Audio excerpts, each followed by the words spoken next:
So here we are once again with Mod Day. Today we're going to be starting with Skyrim Riverwood. This is a mod that goes ahead and overhauls the entirety of Riverwood. Go ahead and download the main file. It will mention containers and leveled list fixes as a requirement. That is not the case. Next we have Eeks Immersive Whiterun. This is a replacement ESP for JK that will, combined with all its assets, completely overhaul Whiterun. So go ahead and go to Files and download the JK Skyrim version. Next step is go ahead and download the Immersive Whiterun Asset Pack. This contains all the files that the Eeks Immersive Whiterun will need. And finally, the temple fix. After that, get the alternate start patch. One final thing that you need to get is the book cover Skyrim mod. This changes how books look in the game, as well as changing a bit about the text and how they function in the game. So go ahead and download either the desaturated or the original. Whichever you pick is up to you. So now that we have all the files downloaded, we can go ahead and start installing. First, Skyrim Riverwood. Install without leaf rest and install neither of the patches. We do not have either of those mods. We may in the future, but we don't right now. Next, you'll need to install the Eeks Immersive Whiterun JK version. Then, install the Asset Pack. Over top of it, install the Temple Fix. The next thing that you need to install is the Alternate Start Patch. Go ahead and manually merge it into the main file, and install Book Cover Skyrim Desaturated, or Original, whichever is up to you. Now for Cortex users. Go ahead and go to Downloads and install Skyrim Riverwood, same way as normal. Next, without leaf rest. Next, and we have neither of those. So go ahead and finish and close. Then, open file location of your mods, and go ahead and extract the mods. Once you've extracted the mods, go ahead and go back, stay in this folder, and go ahead and open the Whiterun Asset Pack.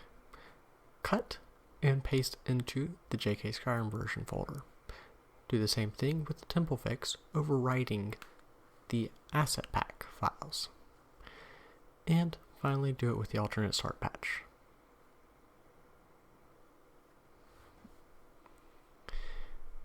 Now you can delete the other three files and go back into Cortex. In Cortex, as usual, go ahead and install new mod from folder, go to your downloads folder, and select Eeks Immersive Whiterun. Do the same thing with Book Cover Skyrim.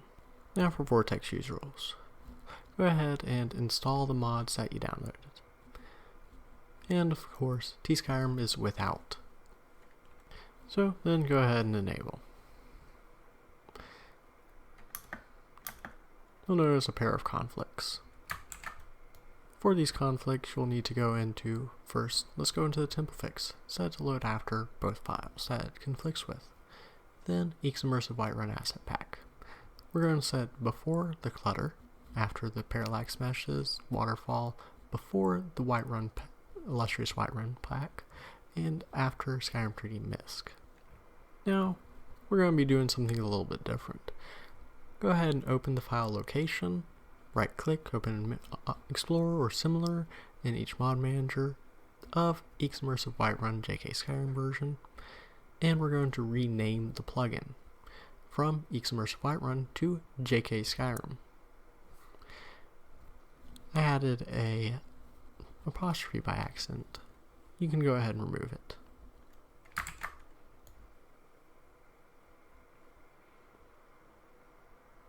Once you're done, if you're using Vortex, hit Deploy Mods.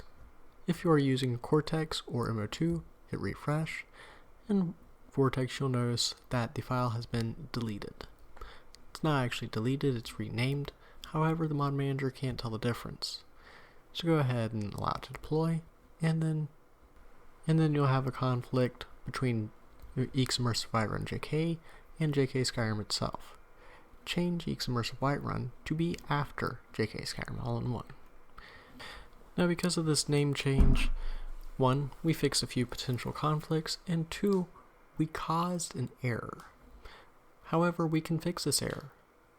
We're going to be using Wrye Bash to fix this error, which is a little bit different than how we've previously been able to fix conflicts. So go ahead and open in your browser Wrye Bash. Now there's 2 ways to obtain it. First way is go into Files and download the standalone executable. Second way is go to the description, scroll down, find the Wrye Bash Discord, open it, and download the most recent work in progress build by Infernio. Once again, the standalone installer. The reason why we're doing this is because there has been some fixes that were released into the standalone executable that is on the Discord that haven't been published to the main version because they're not as well tested. But either way, download it to your downloads folder.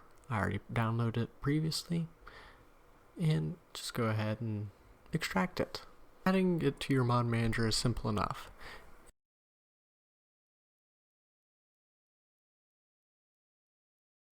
If you use MO2, just go to Edit, Add from File, and select in binary the file. And it should be able to be run through MO2 now. If you use Cortex, go to Programs, right-click, Add Program, Browse File, browse to the Mopey folder that you extracted, and add that file. I already have it added. If you use Vortex, go ahead and just hit Add Tool, and hit the folder icon, and find the file, double-click, hit Open, whichever, and OK. Now, whichever mod manager you choose to use, run Wrye Bash. If you're using Cortex, you will need to run the VFS first, as usual.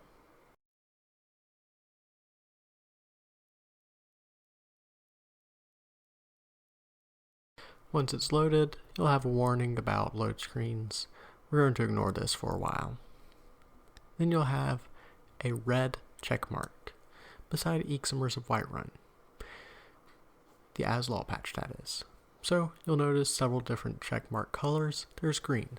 Green means that all the masters and all the masters are sorted properly. Yellow means the masters are sorted properly, however the masters of those masters are not. Orange means masters are not sorted, and red means master is missing. The master is not missing, it is present, it's just been renamed. So how we're going to get around this is go ahead and right-click, allow edits, and then select eeks Immersive Whiterun JK, and right-click it and change to, and then find JK Skyrim. Double-click the ESP, and hit save. Now you will notice, after you have done this, in your mod manager, you'll have a new file, bashpatch.esp, listed in your plugins pane. In MO2 and Cortex, it will be generated to your overwrites folder. Go ahead and delete it. If you use Vortex, it will be generated to your data folder. Go to the game mods folder and delete it. Simple enough. Now, as per usual, if you use MO2 or if you use Cortex, you're going to need to run loot. If you use Vortex, it doesn't matter, it's already run automatically every time you deploy.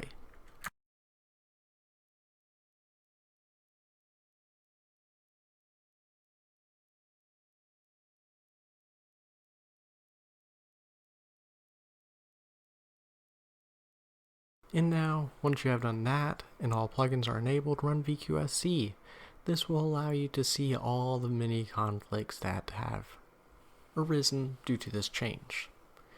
We are not going to be updating the CRC32s in existing patches because we have added conflicts rather than removed conflicts. So this will remain different.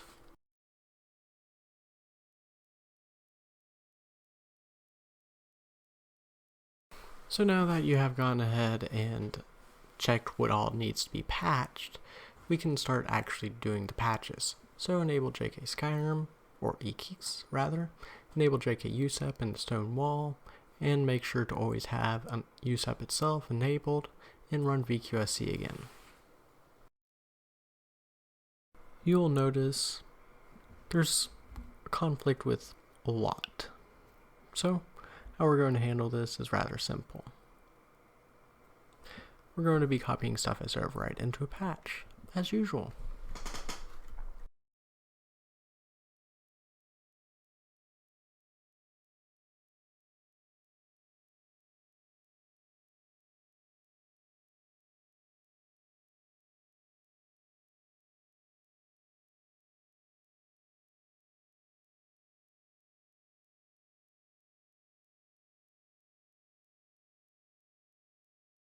Now you'll notice there's a lot of these where emittance has been changed by USEP, but is not changed in the JK Skyrim plugin.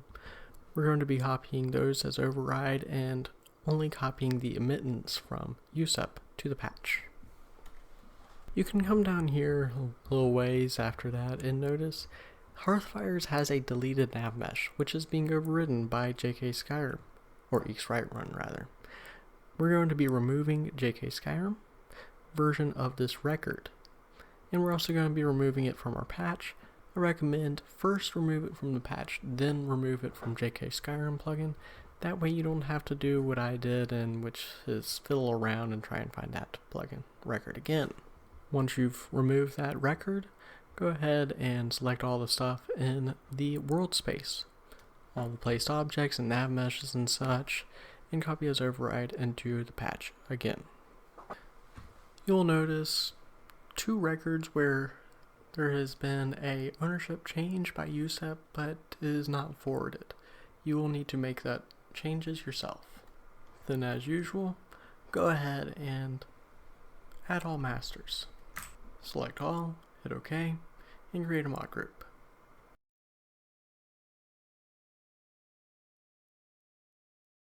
Loot again.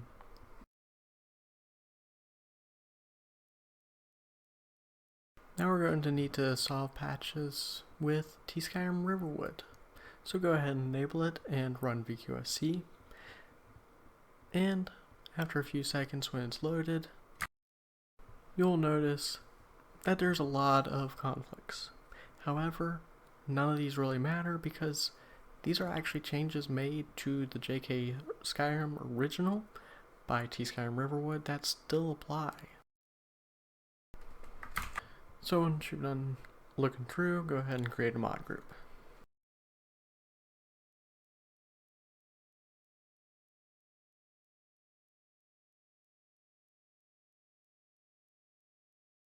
Save, close, and go ahead and disable Skyrim Riverwood. Disable all once again. Enable USEP. Enable book cover Skyrim. Run VQSC once again. Here's where things get a little bit simpler. We're going to be running a script, but first we need to actually have it being run on the non-book cover Skyrim records. So we're going to copy as override all the USEP and the Hearthfire records. Once that's done, you'll have BCS USEP. Go ahead and add all masters. Once that's done, you'll have the BCS USEP patch, and we're going to go ahead and just apply script to it. So right click, apply script, and find in the filter with the drop down book cover Skyrim patch. Hit OK. And run it. Now, I'm going to show you why you can't unfortunately do this in the same patch. It will complain that the plugin already exists. So we're going to instead run it again, and this time BCS USEP 2. Simple enough. Yes, add all the masters and so on, and then open BCS USEP where it has all the book records. Select them all. Right click, copy as override with overwriting, and move it into the BCS USEP patch. This will allow you to overwrite the stuff. Normally it doesn't overwrite any existing records, so this makes it a little bit easier for us. Then add masters to the patch, create a mod group. Make sure you do not include the BCS USEP2.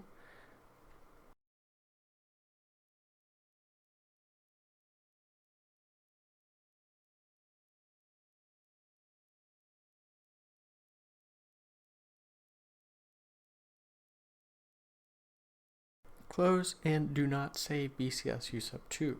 Do save BCS USEP though. Now we're going to solve conflicts with Vision USEP. So of course disable all, enable only the eeks JK USEP patch that we created earlier, and run VQSC again.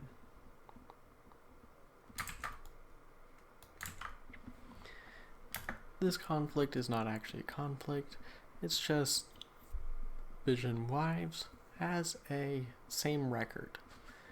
We're going to be using it, so we're just going to create a mod group. Yep, go ahead, save everything.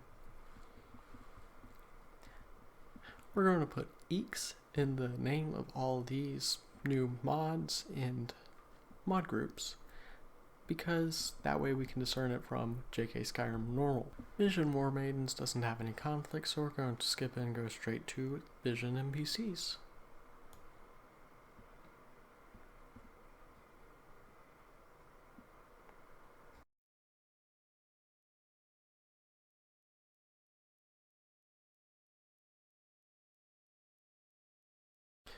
Once again, this is a minor conflict in which either one could win and NPCs does, and it doesn't actually provide any issues, so just go ahead and create a mod group.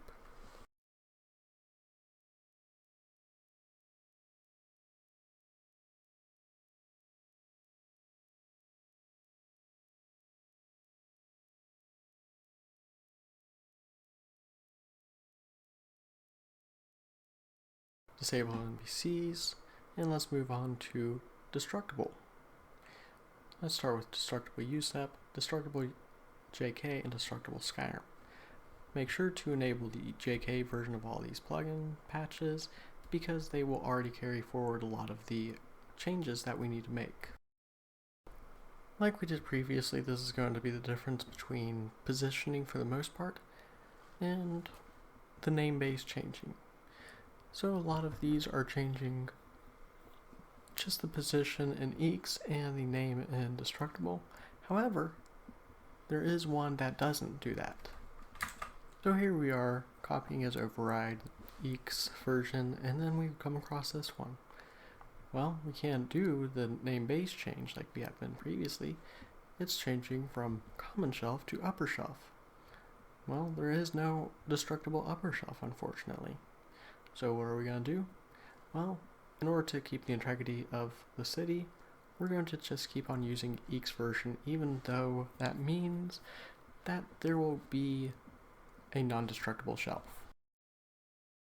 Once you're done patching, as we did before, go ahead and add master, select all, okay, and create a mod group.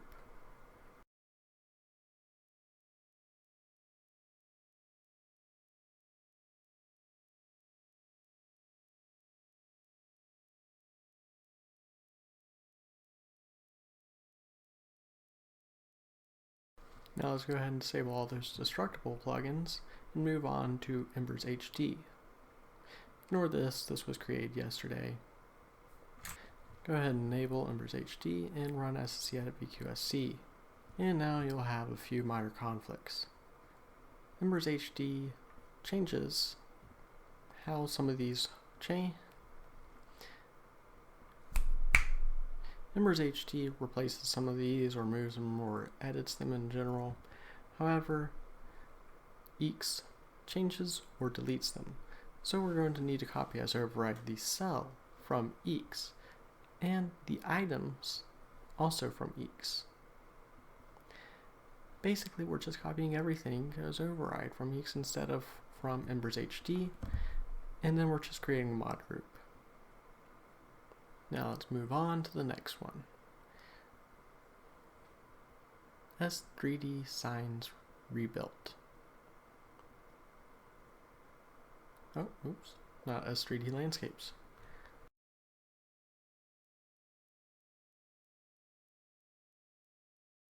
So now we've had a minor conflict with S3D signs rebuilt, in which the maximum size of the Markarth world is changed by JK Skyrim, and it's reverted by S3D signs. So just go ahead and create a new plugin, copy as override that change, add masters, and should be good to go.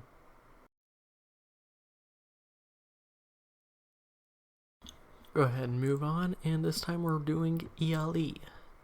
The ELE conflicts are a little bit weird.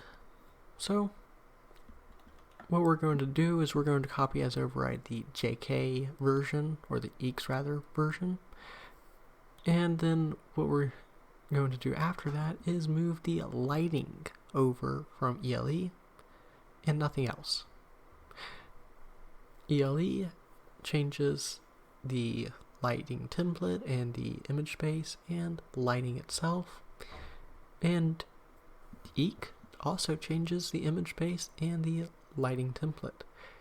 We're going to be using the eeks because hopefully it will look better. I don't know yet, but we'll see. Go ahead and add masters and create a mod group as we normally do. There's going to be a few other conflicts that you can go through, and we can resolve them in the same way that we resolve other conflicts. And just keep on going through.